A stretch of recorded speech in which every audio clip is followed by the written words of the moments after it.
नुसतं असं म्हणलं तरी लक्षात येतंय की काय ट्रेंड चालू आहे ती.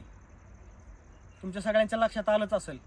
भरपूर व्हिडिओ इंस्टाग्रामवर यूट्यूबवर येऊन गेल्यात की अक्षय खन्नाचं जबरदस्त धुरंधरमधलं हे गाणं आणि त्याचं एंट्री सॉन्ग व्हायरल होतंय. महत्त्वाचा सांगण्याचा मुद्दा असा की जेव्हापासून ते रातोरात हिट झालंय, व्हायरल झालंय, पापराजी म्हणा किंवा यूट्यूबर्स म्हणा किंवा आणखीन काही व्हिडिओ बनवणारे लोक, त्यांची एकामेकात अशी चुरस वाढली, अशी गर्दी वाढली जबरदस्त सोशल मीडियावर की प्रत्येक जण असा वाटतो की त्याच्या पुढं मी जाऊन सांगू अक्षय खन्ना किती खतरनाक ॲक्टर आहे, किती भारीतला ॲक्टर आहे, किती लिजंट आहे, सांगण्याची गर्दी उसळली.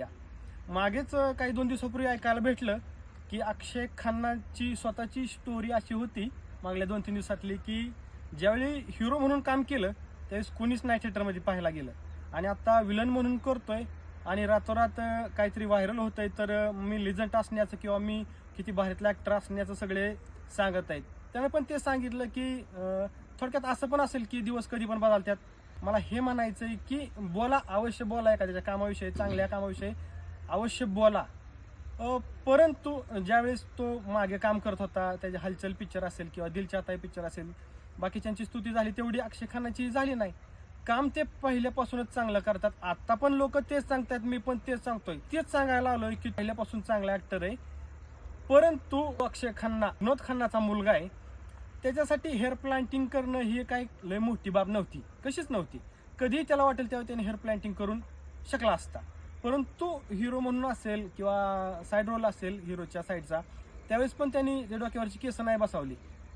सांगायचा मेन मुद्दा आहे की त्याचा कॉन्फिडन्स आहे ना तेव्हापासून आहे. तुम्ही म्हणसाल की विनोद खन्नाचा मुलगा आहे म्हणून तो तसा ॲटिट्यूडने वागतो, पण नाही.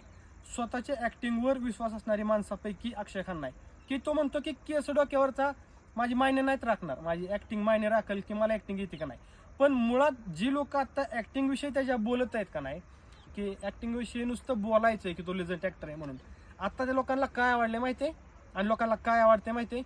मसाला ॲक्टिंगमधला मसाला आवडतो लोकांना. ऑलरेडी ॲक्टिंगचा ॲटिट्यूड आवडतोय, ॲक्टिंग सुद्धा आवडत नाही. मेथड ॲक्टिंगला कुठं मान्य करता येतं, नुसत्या कोर ॲक्टिंगला कुठं मान्य करता येतं? त्यावेळेस स्लो मोशन्स तुम्हाला आवडतं, ते तुम्हाला आवडतात. ऑलरेडी अक्षय खन्नाची अजून पण ॲक्टिंग आवडलेली नाही, तर मग चर्चा दिलच्या ताईचीच झाली असती किंवा जुन्या पिक्चरचीच झाली असती. अजून पण काय आवडले परत एकदा नीट बघा. एंट्री सॉन्ग अखंड बघितलं का अतिशय मनाला मोहक वाटतं किंवा भारी वाटते. फुल ऑन ॲटिट्यूड आहे अक्षय खन्ना. परंतु त्याचे काही कटपीस बिहाइंड द सीनचे पडलेत, ते तुम्ही परत एकदा जाऊन बघा. तर तो मास्टर शॉट झाल्याच्या नंतर त्याचे कट पीस असतात की जे क्लोजअप